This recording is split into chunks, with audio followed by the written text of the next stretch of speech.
یه پیامایی هست که وقتی برای تو ارسال میشه تو دلت نمیخواد زود پیامو باز بکنی، اما از یه طرفی هم کنجکاوی ببینی طرف برای چی فرستاده. بیا تا بهت یاد بدم چجوری پیامو باز کنی ولی برای طرف سین نخوره. میریم داخل دایرکت اینستاگرام. من نفر اول رو نمیخوام متوجه بشه که پیامش رو دیدم. میایم قسمت اکسپلور، اسمش رو سرچ میزنیم. حالا برای من نفر اول روی 3 نقطه میزنیم، گزینه اول رو فعال میکنیم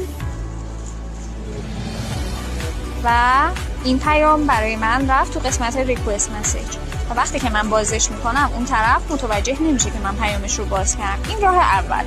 راه دوم رو باید قبل از این که طرف پیام بده فعالش بکنیم. بریم داخل دایرکت، این قسمت زنید و این گزینه رو غیر فعالش میکنید.